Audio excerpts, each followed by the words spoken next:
Assalamualaikum.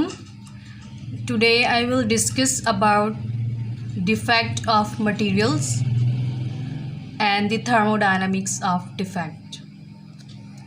तो सबसे पहले मटेरियल्स जो हमारे पास सॉलिड मटेरियल जिसमें हम बेसिकली किसी भी क्रिस्टल्स की बात करते हैं, ठीक है। तो जो क्रिस्टल है उसमें हम कहते हैं कि प्रॉपर अलाइनमेंट होती है एटम की 3 डायमेंशनल में या 2 डायमेंशनल या 1 डायमेंशनल एटम की बिल्कुल प्रॉपर अलाइनमेंट होती है। लेकिन सम टाइम ऐसा होता है कि हमारे उस मटेरियल के अंदर कोई ना कोई डिफेक्ट आ जाता है, ठीक है। तो सबसे पहले तो हम चेक करते हैं कि हमारे पास जो परफेक्ट क्रिस्टल है बेसिकली वो क्या है। कोई भी चीज़ हमें पता है आइडियल तो हो नहीं सकती, लेकिन हम कह तो सकते हैं ना कि आइडियल जो चीज़ होगी वो इस टेम्परेचर पे एग्जिस्ट करेगी और इसमें ये कुछ होगा। तो सबसे पहले जो परफेक्ट क्रिस्टल होगा वो हमारे पास आइडियल क्रिस्टल ही होगा, ठीक है। तो वो किस टेम्परेचर पे एग्जिस्ट करेगा? वो एग्जिस्ट करेगा 0 केल्विन के ऊपर, ठीक है। अब मैं बताती हूँ 0 केल्विन के ऊपर क्यों एग्जिस्ट करेगा वो। और ये आइडियल क्रिस्टल होगा, ठीक है, और ये रेस्ट पे होगा। जो चीज़ रेस्ट पे होती है वो बिल्कुल रेस्ट पे ही होती है, यानी उसमें किसी किस्म की वाइब्रेशन भी नहीं हो रही होती। हालांकि हम कहते हैं कि सॉलिड जो है उसके अंदर कोई ना कोई मतलब वाइब्रेशनल मोशन हो रही होती है, लेकिन जब हम परफेक्ट क्रिस्टल की बात करेंगे there should be no vibration, ठीक है। There should be no vibration in them, it should be in rest position, okay, and its structure will be regular. Obviously this is a perfect crystal, so structure will be regular. Now the main point is that why perfect crystal exists at 0 Kelvin. If I am talking about the thermodynamic law, we know that there first thermodynamic law, second and the third. इसमें मैं third thermodynamic law के बारे में बात करूँगी। ये क्या कहता है, ये वाला लॉ हमें ये कहता है कि 0 केल्विन के ऊपर सिस्टम की, या जो भी आप यहाँ पे मटेरियल इस टाइम हमारा सिस्टम है, जो भी सिस्टम होगा आपके पास 0 केल्विन में उसकी जो एंट्रोपी है, एंट्रोपी को हम डेल्टा एस के साथ रिप्रेजेंट करते हैं, ठीक है। तो थर्ड लॉ ने हमें ये कहना है थर्मोडायनामिक्स के कि 0 केल्विन के ऊपर सिस्टम की एंट्रोपी क्या होती है? कांस्टेंट, ठीक है। एंट्रोपी बेसिकली हमारे पास होती है रैंडमनेस, डिसऑर्डरनेस। लेकिन परफेक्ट क्रिस्टल में तो डिसऑर्डरनेस नहीं आ सकती, किसी भी किस्म की रैंडमनेस नहीं आ सकती, तो इसलिए फिर इसकी एंट्रोपी कांस्टेंट कह लें या आप 0 कह लें, ठीक है। किसी किस्म की इरेगुलरिटी इसके अंदर एग्जिस्ट नहीं करेगी, किसी किस्म की वाइब्रेशन भी नहीं होगी, नो वाइब्रेशन, ओके। इसमें किसी किस्म की वाइब्रेशन नहीं होगी, नो ट्रांजिशन, कुछ भी नहीं होगा, क्योंकि ये एक परफेक्ट क्रिस्टल है और 0 केल्विन के ऊपर ये एग्जिस्ट करता है, ओके। ये कुछ प्रॉपर्टीज़ थी परफेक्ट क्रिस्टल की। अब हमारा जो मेन टॉपिक है वो है डिफेक्ट ऑफ मटेरियल्स। तो ये परफेक्ट क्रिस्टल था, अब इसके अंदर डिफेक्ट कहाँ से आएगा, क्यों आएगा, वो हम चेक करेंगे। Sometimes we intentionally introduce defect to improve the material. Sometime हम क्या करते हैं कि अपनी मटेरियल के अंदर खुद ही डिफेक्ट लेके आते हैं, ठीक है, खुद डिफेक्ट इंट्रोड्यूस करवाते हैं। जैसे हम सिलिकॉन की बात करते हैं, ठीक है। सिलिकॉन एक सेमीकंडक्टर मटेरियल्स में यूज़ होता है। हम सिलिकॉन की डोपिंग करते हैं। अगर हमने ये हाई लेवल स्कूल में पढ़ा होता है कि सिलिकॉन में हम डोपिंग करते हैं या उसमें इम्प्योरिटी ऐड करते हैं, पेंटावेलेंट इम्प्योरिटी, ट्राइवेलेंट इम्प्योरिटी। क्यों ऐड करते हैं? ताकि इसकी एफिशिएंसी को, इसकी प्रॉपर्टीज़ को हम इन्हेंस कर सकें। तो जो डोपिंग होती है बेसिकली वो बाहर से ही आप कोई ना कोई चीज़ ऐड कर रहे होते हैं, यानी क्रिस्टल के स्ट्रक्चर के अंदर चेंज आ गया ना, अब वो परफेक्ट नहीं ना रहा, तो बेसिकली वही होता है डिफेक्ट इन क्रिस्टल। कुछ डिफेक्ट हम खुद इंट्रोड्यूस करवाते हैं, उनसे नुकसान नहीं होता हमारे मटेरियल को, उसकी एफिशिएंसी इंक्रीज़ होती है। लेकिन कुछ डिफेक्ट जो होते हैं वो हमारे लिए हार्मफुल होते हैं, वो हम चेक करते हैं। इसमें जो डिफेक्ट होगा क्रिस्टल में, उसमें होगा क्या कि जो एटम है, एटम होता है ना बेसिकली क्रिस्टल के अंदर, या तो वो अंदर ही रहेंगे, ठीक है, मतलब क्रिस्टल के अंदर ही है एटम, ठीक है, एटम जो है वो क्रिस्टल के अंदर ही है।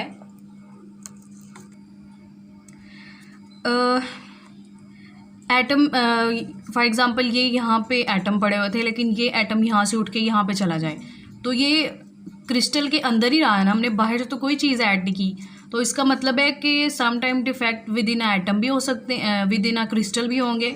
सम टाइम आप बाहर से, come out of the crystal, कोई चीज़ आप बाहर से ऐड करेंगे तो उससे भी क्या होगा कि क्रिस्टल के अंदर डिफेक्ट आ जाएगा, ठीक है। तो ये सारी चीज़ें क्या करती हैं कि आपके क्रिस्टल के अंदर इरेगुलरिटी लेके आती हैं, जो डिफेक्ट का बायस बनता है। हमने पढ़ लिया परफेक्ट क्रिस्टल, और क्रिस्टल के अंदर डिफेक्ट क्यों होते हैं, सम टाइम हम खुद करते हैं, सम टाइम वो मतलब आ जाते हैं। तो अब हम पढ़ते हैं इम्परफेक्ट क्रिस्टल कौन सा होगा। ये हमें नहीं चाहिए होता इम्परफेक्ट क्रिस्टल, ठीक है ना, क्योंकि ये परफेक्ट ही नहीं है। ओके, रूम टेम्परेचर पे ये एग्जिस्ट करेगा। अगर इम्परफेक्ट क्रिस्टल को रूम टेम्परेचर पे चेक करें तो इसमें क्या होगा कि अब 0 केल्विन टेम्परेचर पे हमने कहा कि किसी किस्म की वाइब्रेशन नहीं होगी, ठीक है, किसी किस्म की वाइब्रेशन नहीं होगी। अब क्या है कि अब टेम्परेचर थोड़ा सा हमने इंक्रीज़ कर दिया, रूम टेम्परेचर पे आ गए हैं। 0 से मतलब रूम टेम्परेचर क्या 25 से 30 समथिंग इस तरह होगा। तो इसमें क्या होगा कि एटम वाइब्रेट करेंगे, मतलब वाइब्रेशन होगी ना, क्योंकि हमने टेम्परेचर इंक्रीज़ कर दिया है। तो जब एटम वाइब्रेट करना स्टार्ट कर दिया है तो वो तो परफेक्ट क्रिस्टल नहीं रहा, क्योंकि परफेक्ट क्रिस्टल हमने कहा था रेस्ट पे होना चाहिए, किसी किस्म की वाइब्रेशन उसके अंदर नहीं होगी। तो in imperfect crystal at room temperature there is vibration in atoms. So some crystal which are imperfect, उनके अंदर जो डिफेक्ट की कंसंट्रेशन है, कुछ के अंदर 1% से भी कम डिफेक्ट इंट्रोड्यूस करवाते हैं हम, कुछ के अंदर 1% से ज़्यादा डिफेक्ट भी होता है। लेकिन अगर आपका डिफेक्ट अनकंट्रोलेबल हो जाए, मतलब आपके कंट्रोल में ही ना रहे, तो वो डिफेक्ट हम बेयरेबल, मतलब हमारे लिए बेयरेबल नहीं, हम उसको बर्दाश्त नहीं कर सकते, वो डिफेक्ट हमें नहीं चाहिए। अगर 1% से भी कम डिफेक्ट है तो इससे कोई इतना ख़ास फ़र्क नहीं पड़ेगा, लेकिन अगर अनकंट्रोलेबल डिफेक्ट हो जाए तो वो हमारे लिए काबिले बर्दाश्त नहीं है। ओके, अब हम मूव करते हैं thermodynamics of defect. Thermodynamics point of view से हम चेक करते हैं। अब जो डिफेक्ट होते हैं हमारे पास, उनको हम कहते हैं कि ये रैंडम एरर है, ठीक है। मतलब डिफेक्ट की ऑर्डर में भी हो सकता है, लेकिन यूजुअली ये जो डिफेक्ट होते हैं ये रैंडम होते हैं, इसलिए ये बेसिकली एरर ही है ना। डिफेक्ट, आपके मटेरियल के अंदर एरर आ गया तो वो डिफेक्ट क्रिएट हो जाएगा, इसलिए इसको हम कहते हैं ये रैंडम एरर होते हैं हमारे पास। डिफेक्ट हमें पता है, कोई एटम एब्सेंट हो जाए अंदर से, उसकी वजह से ये भी डिफेक्ट हो गया, ठीक है। एटम अपनी जगह से चला गया, कहीं चला गया, तो यानी उसने वैकेंसी क्रिएट कर दी। अब ऐसा भी हो सकता है कि इंटरस्टिशियल साइट्स होती है हमारे पास क्रिस्टल के अंदर, ठीक है। फॉर एग्ज़ाम्पल इस तरह मैं एक क्रिस्टल ड्रॉ करती हूँ, ठीक है। तो ये जो अंदर ये वाले जो पॉइंट्स हैं, ये जो एम्प्टी स्पेसेस है, ठीक है, ये अगर आप इसको प्रॉपर ड्रॉ करके देखेंगे तो यहाँ पे ये जो वाइट पोर्शन एम्प्टी बचा हुआ है, ये हमारे पास होती है इंटरस्टिशियल साइट्स। तो ऐसा भी हो सकता है कि एटम यहाँ से उठ के इन इंटरस्टिशियल साइट्स के अंदर चला जाए, तो मतलब अरेंजमेंट ख़राब हो गई ना, तो वो भी क्या हो जाएगा, डिफेक्ट हो जाएगा, ठीक है। यानी प्रेजेंस ऑफ एटम, एटम की किधर प्रेजेंस हो गई है, किधर प्रेजेंट हो गया वो इंटरस्टिशियल साइट के अंदर। इन डिफेक्ट की वजह से और भी हो सकते हैं टाइप डिफेक्ट की, हम नेक्स्ट वीडियोस में उसको भी चेक करेंगे। सबसे पहले हम कहेंगे कि ये जो डिफेक्ट है ये क्या करेंगे, डिसऑर्डरनेस इंक्रीज़ करेंगे। मतलब अब आपका जो क्रिस्टल स्ट्रक्चर है उसमें किसी किस्म का ऑर्डर नहीं रहा, ये डिसऑर्डरनेस क्रिएट करेंगे। अब हम थोड़ी सी एक टर्म की तरफ मूव करते हैं, इंट्रॉपी। इंट्रॉपी में हम बेसिकली कहते हैं कि डिग्री ऑफ रैंडमनेस और डिसऑर्डरनेस का इंक्रीज़ हो जाना, ठीक है। तो जैसा कि डिफेक्ट आएंगे तो डिसऑर्डरनेस इंक्रीज़ होगी, डिसऑर्डरनेस के इंक्रीज़ होने से सिस्टम की इंट्रॉपी भी इंक्रीज़ हो जाएगी। और इंट्रॉपी को हम डेल्टा एस के साथ रिप्रेजेंट करते हैं।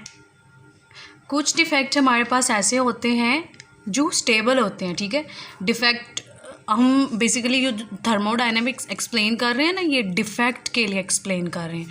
एक तो क्रिस्टल हमारे पास था ही परफेक्ट, वो अपनी जगह पे स्टेबल था, लेकिन मैंने पहले भी एक्सप्लेन किया था कि कुछ क्रिस्टल के पास एक नेचुरल टेंडेंसी होती है कि वो अपने अंदर स्टेबल को क्रिएट कर लेते हैं, और वो वो अपने अंदर डिफेक्ट को क्रिएट कर लेते हैं। वो जो डिफेक्ट होता है वो उनके लिए स्टेबल होता है, वो अपने आप को ज़्यादा स्टेबल करने के लिए अपने अंदर डिफेक्ट को इंट्रोड्यूस करवाते हैं। तो अब हम चेक करते हैं कि उन मटेरियल के अंदर जो डिफेक्ट आता है वो उसकी स्टेबिलिटी को आप किस तरह फाइंड आउट करेंगे, क्योंकि ज़रूरी नहीं है कि आपका हर डिफेक्ट ही अनस्टेबल हो। It is not necessary that every defect is unstable. Sometime material के अंदर नेचुरल टेंडेंसी होती है कि वो अपने अंदर डिफेक्ट को इंट्रोड्यूस करवाते हैं जो उसको स्टेबल बनाते हैं, ठीक है। अब हमें एक चीज़ का पता है कि जितनी ज़्यादा स्टेबिलिटी हो एनर्जी उतनी ही ज़्यादा कम होती है, ठीक है। और अगर हम थर्मोडायनामिक इक्वेशन की बात करें तो वो ये है कि delta G is equal to delta H minus T into delta S. यहाँ पे जो डेल्टा जी है ये गिब्स फ्री एनर्जी होती है, जो एक यूज़फुल एनर्जी होती है। डेल्टा एच हमारे पास इंथाल्पी है, और डेल्टा एस हमारे पास होती है एंट्रोपी। ओके, जब हम डिफेक्ट की बात करते हैं तो जब हमने डिफेक्ट इंट्रोड्यूस करवाना है, जब हमने किसी मटेरियल के अंदर डिफेक्ट को इंट्रोड्यूस करवाना है तो इसका मतलब है कि उसके अंदर हमें 0 केल्विन पे हमने कहा था किसी किस्म की डिफेक्ट के अंदर कोई वाइब्रेशन नहीं हो रही। फिर जैसे ही हमने टेम्परेचर इंक्रीज़ किया था तो उसके अंदर रैंडमनेस आ गई थी, उसके अंदर डिफेक्ट आ गया था। इसका मतलब है कि डिफेक्ट की फॉर्मेशन एक एंडोथर्मिक प्रोसेस है, ठीक है। Important thing to be noted कि ये एक एंडोथर्मिक प्रोसेस है। आपको हीट देना पड़ती है, आपको टेम्परेचर इंक्रीज़ करना पड़ता है, तभी जाके आपका मटेरियल के अंदर डिफेक्ट आता है, ठीक है। तो यानी हम कहेंगे कि डेल्टा एच बेसिकली एनर्जी होती है ना, एनर्जी टेम्परेचर के साथ हम रिलेट करते हैं। तो यानी डेल्टा एच की वैल्यू इंक्रीज़ करेगी और डेल्टा एच की वैल्यू पॉजिटिवली इंक्रीज़ करेगी, क्योंकि ये एंडोथर्मिक प्रोसेस में डेल्टा एच पॉजिटिव होता है और एक्सोथर्मिक में डेल्टा एच नेगेटिव होता है। यहाँ पे हमारा एंडोथर्मिक प्रोसेस है, इसलिए डेल्टा एच की वैल्यू भी पॉजिटिव होगी, ठीक है। अगर हम गिब्स फ्री एनर्जी की बात करें, एनर्जी स्टेबिलिटी की तरफ जा रहे हैं हम, डिफेक्ट के स्टेबल होने के लिए उसकी एनर्जी कम होनी चाहिए, तो ऑब्वियसली जो उसकी डेल्टा जी की वैल्यू होगी वो नेगेटिव में होगी, मतलब कम होता है ना, नेगेटिव माइनस चीज़ कम होती है, ओके। और डिफेक्ट है तो डिफेक्ट के अंदर रैंडमनेस आएगी, डिसऑर्डरनेस आएगी, तो उसके डेल्टा एस, ओके, तो डेल्टा एस की वैल्यू इंक्रीज़ होगी। तो अगर ये क्वेश्चन पूछा जाए कि स्टेबिलिटी ऑफ डिफेक्ट को आप थर्मोडायनामिक्स पॉइंट ऑफ व्यू से कैसे एक्सप्लेन करेंगे, तो उसमें हमें सबसे पहले ये बताना पड़ेगा कि दिस इज़ थर्मोडायनामिक इक्वेशन, और डिफेक्ट का जो प्रोसेस होता है वो एंडोथर्मिक होता है, ठीक है। और उसमें डेल्टा एच की वैल्यू इंक्रीज़ करती है, डेल्टा जी की वैल्यू नेगेटिव में हो जाती है और डेल्टा एस की वैल्यू इंक्रीज़ कर जाती है, ठीक है। तो यानी इसमें जो टेम्परेचर होगा वो 0 केल्विन से ज़्यादा होगा, क्योंकि 0 केल्विन पे तो किसी किस्म की मोशन नहीं थी और कोई डिफेक्ट ही नहीं था। तो ये जो डिफेक्ट है ये स्टेबल डिफेक्ट है, ठीक है ना। ये डिफेक्ट अनस्टेबल नहीं है। वो जो अनस्टेबल डिफेक्ट होंगे उनको तो हमने एक्सप्लेन ही नहीं करना, ठीक है। हम तो स्टेबल डिफेक्ट की बात करेंगे और उसी की थर्मोडायनामिक्स को हमने एक्सप्लेन कर दिया। यानी समटाइम हम खुद भी स्टेबल इंट्रोड्यूस करवाते हैं, ये मैंने पहले भी बात की है, डिफेक्ट इंट्रोड्यूस करवाते हैं ताकि हमारा मटेरियल जो है वो ज़्यादा स्टेबल हो, ठीक है, उसकी प्रॉपर्टीज़ इन्हेंस करें, ठीक है। तो यानी एनर्जी जितनी कम होगी आपका डिफेक्ट इंक्रीज़ करेगा, ठीक है। Thank you, this is all about the thermodynamics of defect. इस नेक्स्ट वीडियो में मैं इसकी मटेरियल में जो डिफेक्ट होते हैं उनकी क्लासिफिकेशन को एक्सप्लेन करूँगी, और उसके नेक्स्ट फिर हम मज़ीद डिफेक्ट को डिस्कस करेंगे। Thank you.